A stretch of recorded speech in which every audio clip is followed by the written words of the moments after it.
Hi, everyone. Welcome to the Golden Ratio podcast. I am Jen, GR Mom, joined as always by GR Dad. Hi. How's it going, GR Dad? I'm embarrassed because we're late.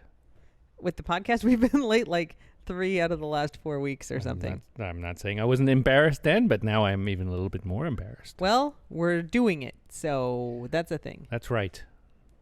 We are. It's better to be late than to never do something. There should be a saying about that. But anyway. No kidding. Oh. The cocktail of the week this week is the Vieux Carré. Yes, it is. We just got back today from New Orleans, where we were for a couple days. We'll talk more about that in dog updates. Excellent. But dog updates or ramblings? Dog updates. Oh, okay. All right. I am in the blind. I am not in the know on what's happening in this podcast, just like all y'all out there. To be fair, just like always. It's a... At least I get abused, unlike all y'all out there. The Vieux Carré is a kind of classic New Orleans cocktail. It is whiskey, cognac, vermouth, Benedictine, Peychaud's bitters, and Angostura bitters. I think that's 4 liquors. Yeah, I'm going to make us one, but not now. No, that's sort of like the Sazerac, which is, that's a heavy drink that often is my last drink of the evening, whether I want it to be or not. We've had a number of drinks in the last couple days. Holy smokes. So this is just the cocktail of the week. Maybe we'll drink one later. Maybe we'll split one. Location does encourage consumption. When I'm in Germany, I drink way more than here. And when I'm in New Orleans is a great consumption city. They have such good food and such good drink. Yep. You need either 3 stomachs or more time than we had. Or 3 livers. 3 livers or more days. Yeah. Okay, it's time for Administrative Corner. I love Administrative Corner. I have missed it. Excellent. We have 2 items. One is that we have a wiki for the podcast. Yes. It's linked in the bio link. It's on Fandom. And for a long time, there were friends of the squad maintaining both the German word of the week and the cocktail of the week. Doing amazing work. Yes. So we thank all of them for their service. It was fantastic, and it is a great historical record. If we ever do a time capsule, that will be in there. We look at it a lot to be like, have we done this one before? I know. And so I was doing that research last week for the podcast, and I noticed that the last updates on those pages were in like September. So whoever was maintaining it has found admittedly better things to do with their time. So if anybody else wants to pick it up, I'm going to try to fill in all the missing stuff in my copious free time. But if anyone else wants to pop in there. DM Jen. If you're listening through all the podcasts and you haven't listened to September 2023 onward yet, this might be a good opportunity to double task. Yeah, you don't need to talk to me about it. Like, anybody can update the wiki. It's like double fisting. You could just do 2 things at once. You could listen to the podcasts, and then you could update the wiki while you're doing it. It would be good. So that's item number 1. Item number 2 is a fish scandal update. Yes. Actually, we may have 2 of those. Yes. Oh no, one's in rambling. Okay, so fish scandal update. Chase Kaminsky, enemy of the podcast. And of fish. And of fish. He's one of the weights and fish guy. Enemy of truth and justice. Stalker, passer of counterfeit bills. And then we originally said that he'd been charged with poaching for like getting a bunch of deer when he didn't have a deer license. Right. Over like 10 years. That's right. So this is an update on that. Hunting violation case dropped against local man. The case against a local man charged with hunting violations has been dropped. According to Mercer County Clerk's Office, the charges against Chase Kaminsky, accusing him of unlawful killing or taking of big game and other hunting violations, have been dropped. They were dropped January 11th with no reason given. That's it. That's the update. I think it would be nice to hear a reason given for that. It was not, so. Okay. It's now time for dog updates. What, already? I'm jarred. Okay, go ahead. I don't know what to say to that. All I can say is sit here and take it and try to adjust my frame of reference, which has been thrown out of whack by the sudden transition. I can make it more gentle. So that's it for Administrative Corner. Unless you have anything to add. No, I have to work through the sadness now of being out of Administrative Corner. then I think it's time we move on to dog updates. And I've worked through it. Good. Okay. This is great. Great, Excellent. great. This is how it works, folks. Communication and self-healing. So Vink, I took Vink up to Miami this week. She got chemo, so this is the first dose of round 2. Remember, it's 4 doses and a week off, so 5 weeks. This was dose 1 of round 2, and there's 4 rounds.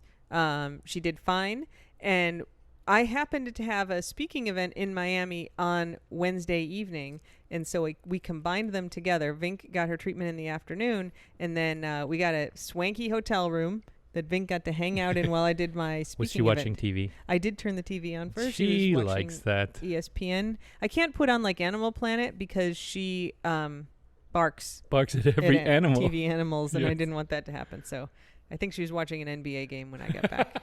Just fine. That'll put her to sleep. Yeah. I mean, she never feels great after those chemos. Oh, man. But she was fine. Yeah. Go ahead. I think the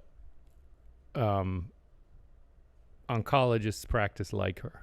I think they love her. She comes in all fluffy. Mhm. She's all excited. She just True. wants to be happy. Yep. I think they like her. I think so too. That's just my take. But her blood work looked good. She ate. I don't think she ate much dinner. She ate a little bit, I guess, when we were in the hotel. And she's still kind of picky with her eating, but is eating. Yeah.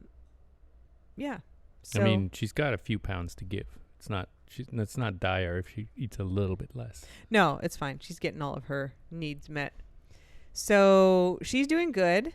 And then the New Orleanian update for dog updates is that we went to New Orleans, and it just so happened that when we were there, Cheds and his family were also in New Orleans, and so we got to hang out with Golden Ratio alumni Cheddar Cheese in the Big Easy. Alumni. Yeah, he wasn't much for the French Quarter, I got to say. I mean, We didn't bring him. He's an older man. He doesn't enjoy the, bacchanalia. Yeah, that's true. Yeah. But he did enjoy the pets. He did. So that was pretty good. We travel around the country, and when we get there, dogs who have lived with us meet us and give I us know. love. One of these days we're going to run into Nacho. It could happen. Mm-hmm. Not just Seafry. I'd keep him. I don't know if that's a good idea. He moved on for good, solid reasons. Yeah. We have seen Sizzle since we Yeah. gave her, and she was very good. So anyway, Cheds did great. If you don't follow his account, he's Ched's Big Cheese. It's Ched's CHEDZ Big Cheese on Instagram, and you can see him eating some beignets from Café du Monde, and liking it. It's visible. yeah, he definitely liked those. We didn't bring those to him, but He's got big paws, and unlike Feta, a big head. giant head. He's a sweet man. He is a big, ponderous man. I'm so happy that we are friends with Cheddar's parents, because both they are awesome, and also we get to hang out with Cheds and their other dogs, so it's all pretty good. And we keep ensuring that they're nice to him, which they have been quite nice to him. But we're keeping an eye on him. Oh yeah. Nobody is safe from the keeping the eye on him. Okay. Mm-hmm. Let's see. The only other, I guess, like vague dog update is that we're having some incredibly unexciting work done on the house.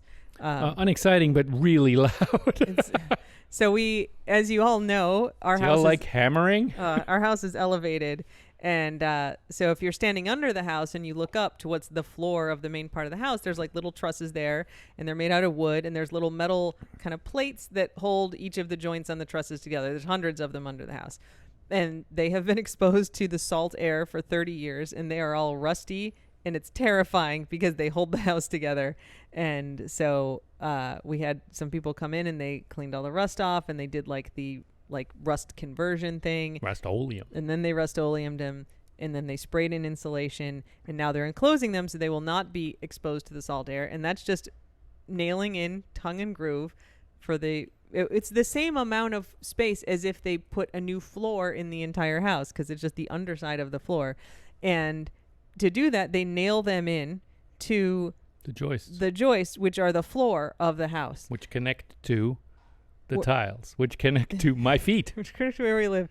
So it is so much banging. It's just like everything in the house shakes, and it's like bang bang bang bang bang bang bang bang. Oh, and it's irregular, which is really good. Like, you can't really establish a rhythm. I gotta say, the dogs were amazingly patient with it once they realized this is stuff that's just gonna keep happening. And I mean, it's like 7:30 or 8 a.m. until 6 p.m. And we replaced the railings on the porch, which will be very noticeable in the snaps, because the ones that were there were also had nothing done to them since the house was built 30 years ago. 30-year-old aluminum, which I think is probably it wasn't solid anymore. No. Oh, there were parts that were full on rotted away. It felt a little termite eaten, even though it was aluminum. If we leaned on it, we would have fallen off. Yeah, it wasn't the safest. It was not good. And so we got them to take the old ones out, and the new ones are great. Oh, man, it's so much brighter and stuff out there. And apparently we're getting some system that will keep the bugs out that's not a screen. We are suspicious but hopeful. But in the short term, not having a screen is great for looking out. And the concept that I could throw a ball out to Guac, who's in the water, is pretty nice. From the porch, Couldn't do it before because there's a screen, and it would have just bounced back at my head. I tried. And so now I could throw one out, and I don't even have to go down there. Guac can just, like, go in the water and vacate the ramp and let Brody in. Guac, what do you think about that, big ramp blocker? So right now the porch is entirely empty because we had to take all the stuff off. So it'll look weird for a few days. But tomorrow I plan to clean it all up and bring it all back. So that's kind of a dog update. But they were very good with tons of people here. It's been kind of a pain in the ass, as it always is. But yeah, they've been great. And we could only take them out on a leash because the gate was open because there were workers and stuff. So it's been quite disruptive. And they all could have been much more whiny about it. But they have not been. They've been quite cooperative and constructive. Even Feta, I think, has kept it together. Yeah, though when the guys were working on the porch, they were like demoing the old stuff. They came up on an elevator onto the porch, and so there's like she'd be sitting there, and then all of a sudden there's like a dude outside, and she like lost her little mind. Feta did, yeah. No, that's right. That's right. I think that's it for dog updates. Yes, my thoughts on the dogs, though. Yeah, I think just like there's some TikTok video going around right now. Oh no, We Rates Dogs had it where it was someone asked their maintenance guy to video himself coming into the apartment because they just got a new dog and they wanted to see how the new dog responded to strangers coming into the apartment. And the new dog, who was a golden, lost their mind, was super happy, and went and got a toy and presented it to the maintenance guy to play with and offered up belly rubs. Yep. So my conclusion from this is not that they're bad watchdogs. You guys, I'm looking at all y'all. You're great watchdogs for people, but not for property. You don't care about property. When stuff gets stolen, you don't care. You're not protecting a TV. You're here to protect the people. Because the apartment was empty. So the golden was like, I don't care. I'm freaking nice. Look, play with this person. Ma. But if we were threatened, I think everyone would go nuts. Guac would definitely protect me. No kidding. He's Remy would too, but he wouldn't know where to look, so it'd be a problem. Yep. I think even Feta would. Feta's found a good little bark. Her bark is already better than Vank's. Vank, I'm sorry to say that about you. Vank, you do have like a very kind of yippy bark. Anyway, there's my thoughts. I gotta say that was a little bit of Ingo Corner leaking into dog updates. No, ramblings. We're not in ramblings yet. We were finishing dog updates. Dog ramblings? Okay. Moving on to ramblings. I guess we started those already. Friend of the squad, Aaron, did send us a good story. It is about a fish. I don't think it quite qualifies as fish scandal. This is one I haven't heard yet. Do you know what I think about surprises? We think it's good. Oh, good. The audience approves. Excellent. Yes. Okay, go ahead. Police charge minor after finding something fishy at Utah ATMs. Go on. Dateline, Provo. It's common for police to go after the big fish in any investigation, but sometimes they'll go after the smaller fish. Or in the recent case of Provo police investigation, the person leaving fish taped to ATMs around town. In an unusual case, Provo police say they have found the person responsible for taping real fish to mainly ATMs in Provo and Orem between August and November. Now here's a picture. It's an ATM, and there's a fish, like an 18-inch fish, with 3 strips of duct tape taped to the screen, and it has a cigarette in its mouth. Oh. It was posted on Instagram by smoking fish. Fish Bandit 84 with the caption "Midday Hit #fish #fishing #fishing life." This is Hashtag ATM. Hashtag bank. Hashtag American spirits. Hashtag I did this. Hashtag my address is this. I posted my Hashtag crimes. call my dad. Posted my crimes on Instagram. Posted my crimes, you dummy. There's more, but if you'd like to chime in now, that's okay. I just didn't want my hashtags interrupted. No, this is brilliant. A 17-year-old boy was referred to 4th District Juvenile Court for 2 misdemeanor counts of causing property damage, but police believe the teen is responsible for a dozen or more incidents. Bonneville Bank in Provo reported on September 26th that a fish had been taped to its ATM outside the bank.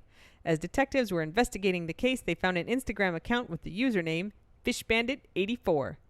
The Instagram bio states, live, laugh, tape fish on ATMs. And then it has like a fish emoji and then the ATM emoji. And then it says no fish were harmed in the process, which is like not true. These fish are dead. Yeah, but he probably bought them at the Whole Foods. They were still harmed to get them dead. He's not responsible for the fish's entire life He didn't tragedy. say I didn't harm any fish. He said no fish were harmed and the fish absolutely were harmed. They were murdered. 17 years old. I'm just saying, his grasp of this philosophical point may not be as solid as yours there, Professor. The account has viral videos with over 52,000 faithful followers who keep tabs on where the fish bandit will strike next. The photos and videos feature different types of fish and sometimes more than one fish taped to ATM screens. Worst crime ever. The account shows 14 videos posted August 4th through November 10th of fish being taped to several ATMs, one on the bathroom door of what appears to be a sportsman business, and one was taped to a Provo police car. That's why they're coming down hard on this kid, is because of the police car thing. A video posted November 10th shows a fish taped to a Provo Police Department car. The user commented on the video, "Don't tag the department." And it's taped to like the front door. One video is captioned, "We're going international," and appears to be filmed at an ATM in Japan. See, this is why he has a good defense, because anyone could be taping these fish. Any of the followers. That's right. They're could be just taping sending it. him pictures of their... That's exactly right. I mean, he's not responsible for other people's actions. Provo officers served a search warrant in late December in an effort to identify the Instagram account user. After a suspect was identified, which means Facebook handed over his info, I'm sure they did it very quickly. he was referred to juvenile court near the end of last year, and the case was closed.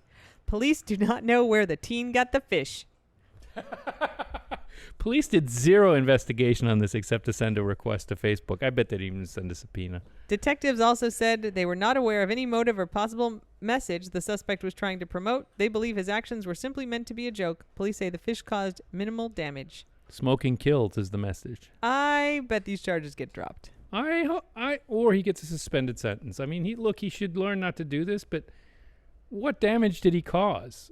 If this went to trial and I were defending him, I'd be like, so how did you clean the ATMs? We untaped the fish. So how long did that take? About a second. Mm-hmm. So was the glass broken on the ATM? No. Was it jammed up with super glue? No. The ATM worked fine, didn't it? Yeah. Was it damaged? No. Okay. No further questions. Sit down, Mr. ATM person. Yeah. So I mean, it isn't the worst crime in the world. It's art. I mean, he's making art. This is Banksy-esque. It sounds like you're volunteering to be pro bono defense counsel for this kid. I would defend the fish bandit. Hashtag don't post your crimes. Hashtag STFU. Hashtag you little dummy. Hashtag do better next time. All right, so someone can let the fish bandit know that Ingo will offer to defend him for free, but admitted to the bar. Hashtag I'm not admitted to the bar in Utah. He would have to endure a lecture from Ingo about doing better next time. Look, I think this is a pretty good sort of victimless crime. Yes, the fish are already victims, but I'm assuming he just got them at the grocery store. I mean, maybe he fished for them. I don't know. It's not a coastal state. They don't have, could be freshwater, but Utah, known for its freshwater, no, for its desert. Are there no fish in the Great Salt Lake? Ooh, no, that's dead. There's no fish in it? It's like dead. I mean, it's bad, salty bad. I know it's super salty. I just thought maybe there was I think there's not super much salty in there except maybe some bacteria. Oh, interesting. Yeah, any corrections can be submitted to @Ingo Burkhardt. That's right, but no guarantees of it ever being corrected. Okay. So thank you to friend of the squad, Aaron, who was the first of several people to send me that one. This is a good fish story compared to, evil people doing things to cheat. Yep. Friend of the squad, Mary, sent us this story. A U.S.-bound passenger jet returned to a Tokyo airport after a drunk passenger bit a flight attendant. Ow! This person does not listen to the podcast, or if they do not follow our instructions to not bite anyone unless they ask you to. Because that hostess did not ask to be bitten. There's not even a doubt. Yep. A U.S.-bound passenger jet returned to a Tokyo airport after a drunk passenger bit a flight attendant. While flying over the Pacific Ocean, a passenger who was heavily intoxicated bit the arm of a female cabin attendant, prompting the plane to return to Tokyo airport, a spokesperson for All Nippon Airways told NBC News Thursday. They should almost treat him like the infant that he is acting like and spank him. I think it might have been a lady. The lady, whoever bites someone, it should be treated like a 3-year-old who bites someone. That's ridiculous, guys. The flight took off at 9:24 p.m. on Tuesday, was due to land in Seattle at 10 hours later, but it returned to Tokyo airport 3 hours later. So they got an hour and a half over the ocean, and then they had to turn around. Nobody got their money's worth. The suspect was handed over to police, and the female flight attendant sustained minor injuries. The suspect is a 55-year-old American citizen and was arrested on assault charges, but we don't have any information on the identity. I think I saw another article that maybe said it was a woman. There's no gender in there? No, no ID. So don't put anyone unless they ask you to, guys. No, don't. Whatever gender you are. Yeah. Don't. Don't. It's not a good way to deal with your emotions. It's time for Taste of the Keys. Okay. A little bit of background on me, I guess. Have you seen Groundhog's Day, the Bill Murray movie? I have. Groundhog's Day was filmed... Have you seen it? So many times. How often have you seen it? So many times. Yeah. Why? It was filmed in Woodstock, Illinois, not Puxtawney, Pennsylvania. Woodstock, Illinois is basically where I grew up. Like, technically my address was Crystal Lake, Illinois, but I lived outside the city limits, kind of halfway between Crystal Lake and Woodstock. I know, you know where that little park is, where they're like gallivanting around and stuff. I know every single thing in that movie. Yeah. And they filmed it when I lived there, and it was all very interesting, and they brought in all this fake snow, which was extremely bizarre because they were not filming it in the winter or, the snow that... Because the winter sucks up there. It sure does. And, everyone was very enamored with the fact that Bill Murray was around, and they thought they'd get to hang out with him, and that would be fun. But yes, and they put up like fake signs on like all of it's filmed in like this cute little square with a gazebo. That's the Woodstock City Square. And like the hotel that he's apparently in is actually the Woodstock Opera House. So there were like fake signs on everything to make them what was in the movie.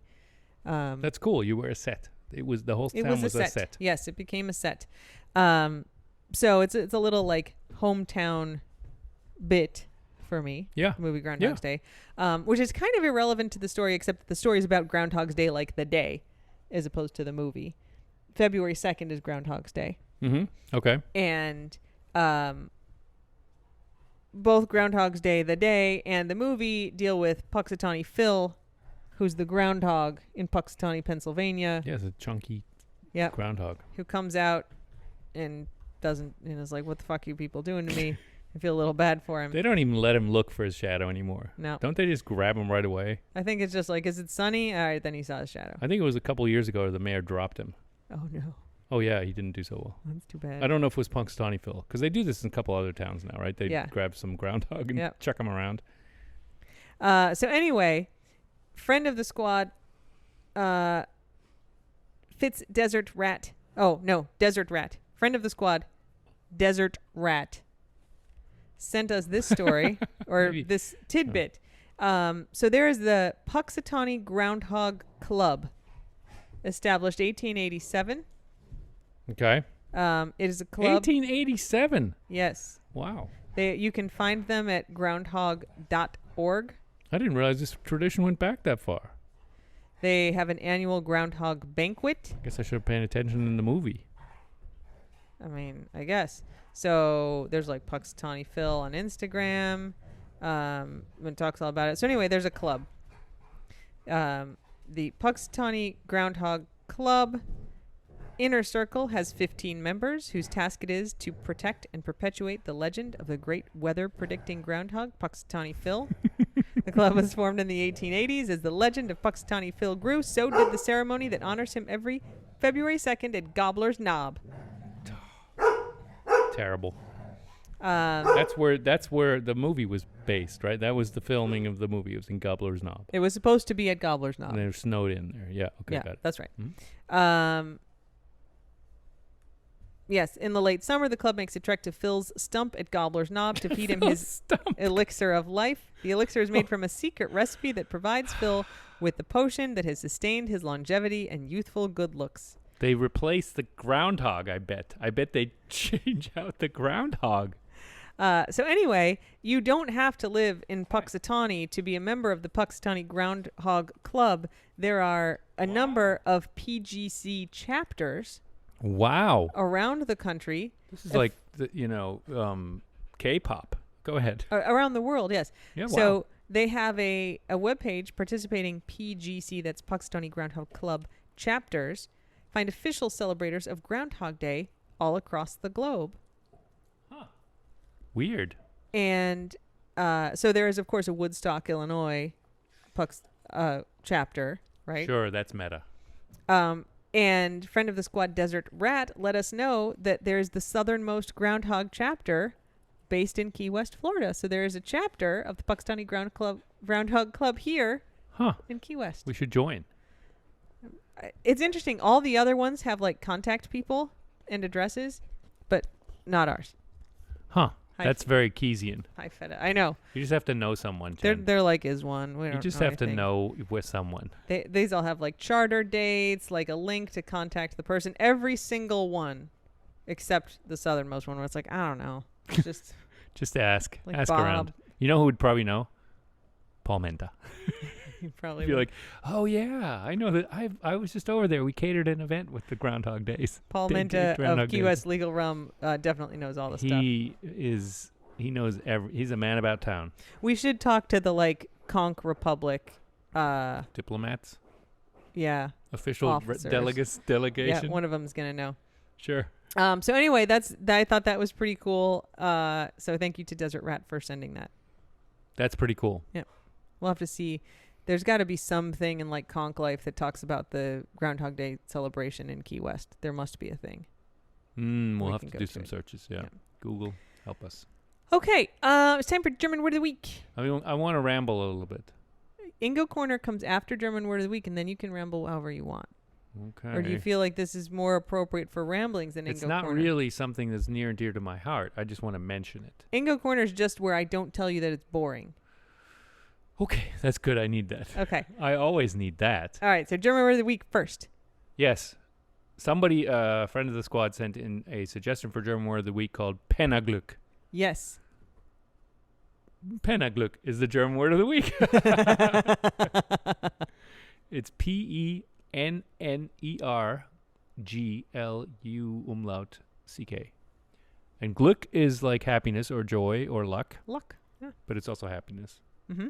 Glücklich. And Penna is a slangy word for an unhoused person. Oh. No, it's not for an unhoused person. So it's homeless guy's joy, and it's like the cheapest booze you can get. Oh. In Germany, they think of it as cheap schnapps.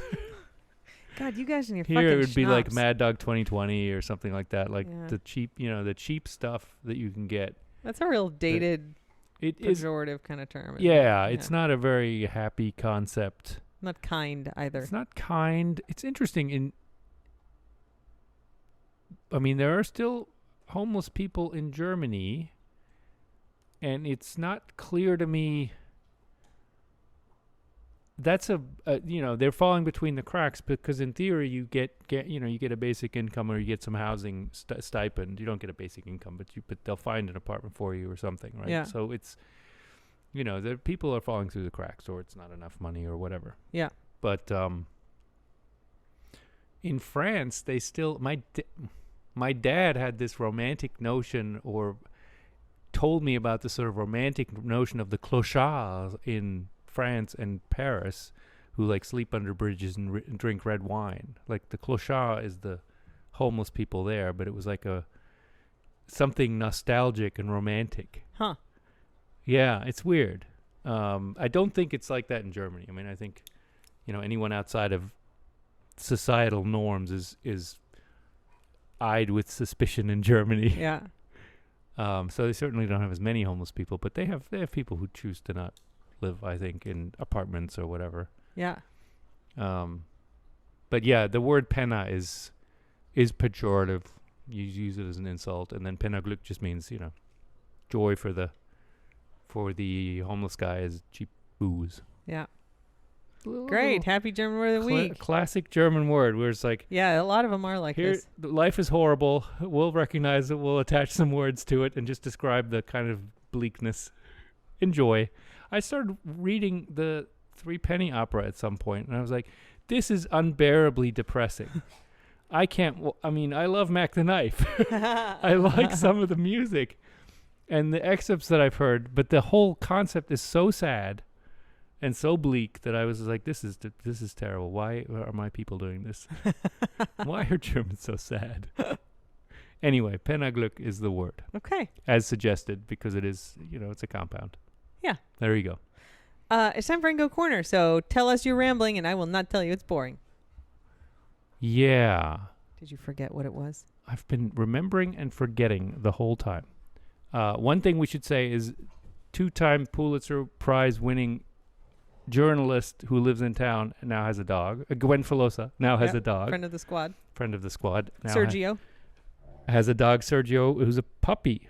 Yes. An adorable 3 little or 4 puppy. months old, yeah. Yes. And is very cute. The other thing I want to talk about is the Chicago Rathole, which I thought was this a charming local story, but not for here local, but for Chicago kind of local. Ingo's obsession. I don't know why I think this is.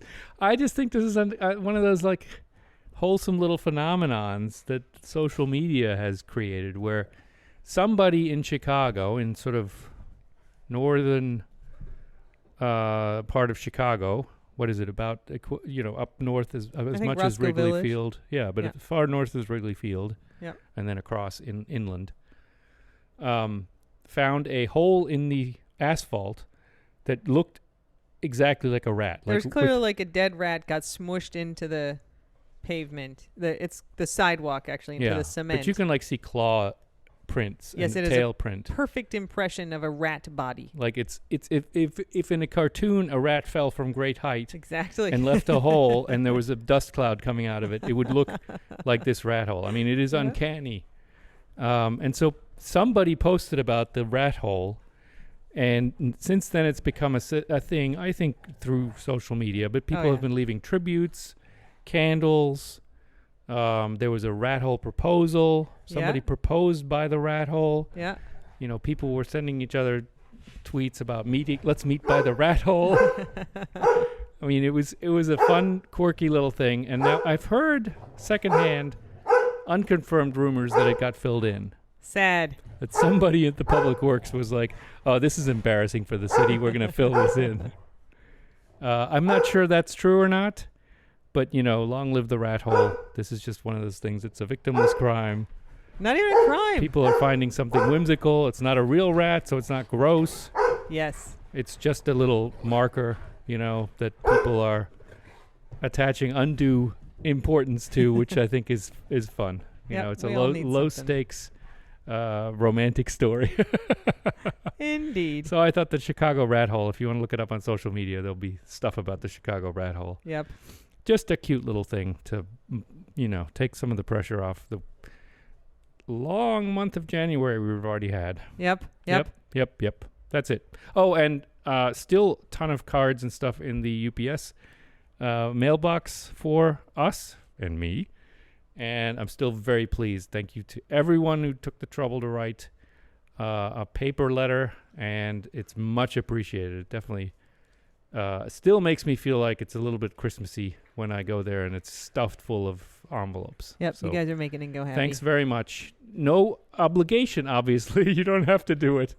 But no, everyone must send Ingo a letter.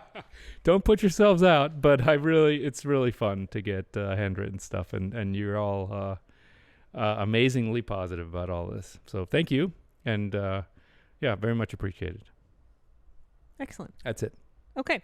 Well, thanks everyone for listening and for putting up with our regular tardiness these days.